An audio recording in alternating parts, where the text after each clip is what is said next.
Hi, this is Wayne Goldsmith.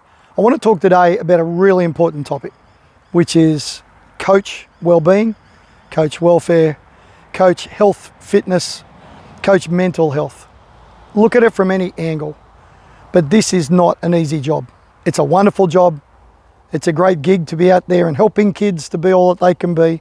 We have an incredible opportunity every day to change and improve the lives of the people we work with, but it's not easy. It can be tough. It can be draining. It can be difficult and demanding. We could be doing it 2 times a week, but the impact of it can be felt 24/7 with parents calling us from 6 a.m. till midnight and giving up our weekends, often for very little money. There are very few coaches around the world who get the chance to coach and be really well paid and be really well looked after throughout it. For most people, it's a full-time commitment, even if you're only a part-time casual coach. And it can be very, very challenging.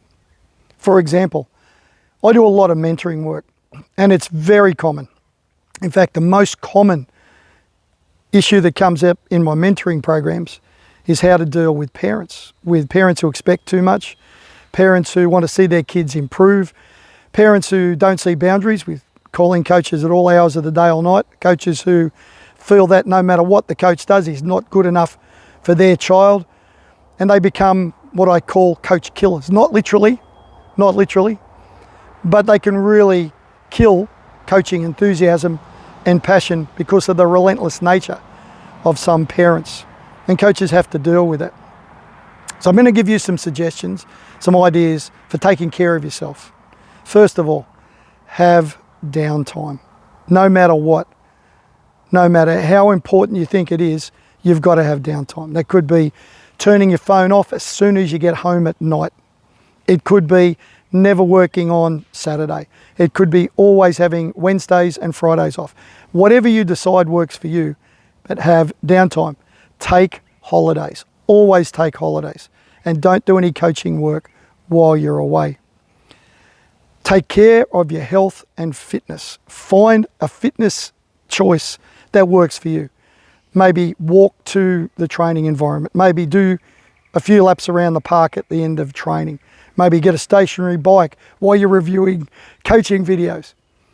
But find a health and fitness activity that works for you. Watch and manage your diet as much as you possibly can.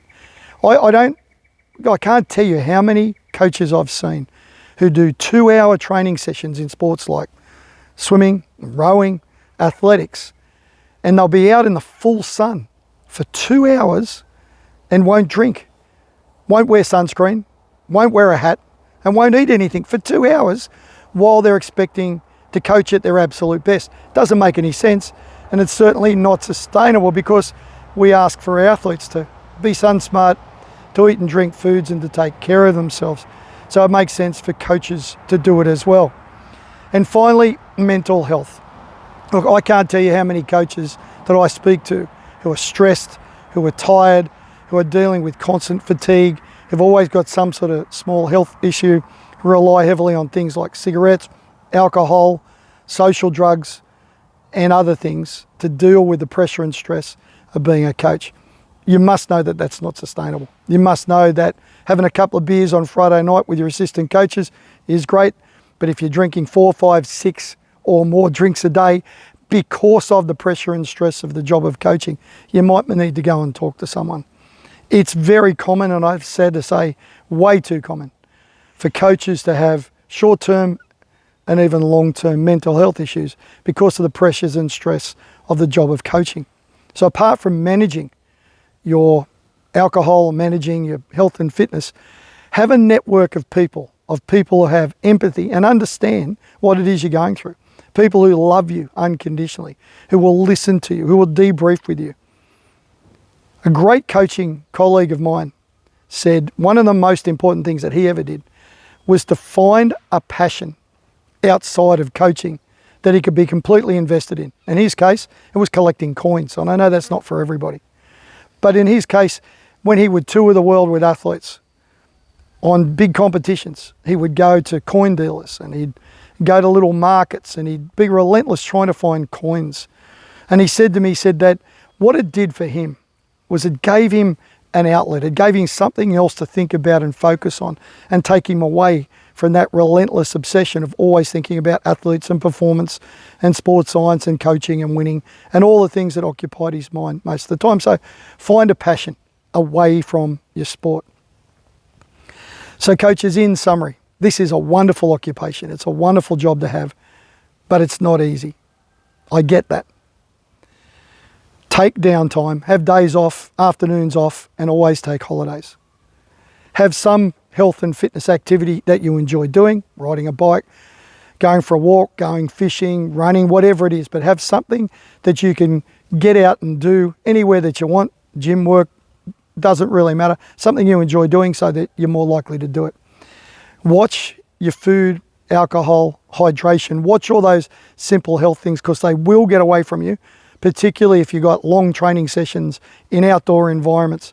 Very common for coaches to just get really fatigued, dehydrated, glycogen depleted and fatigued at the end of training sessions. And finally, your mental health.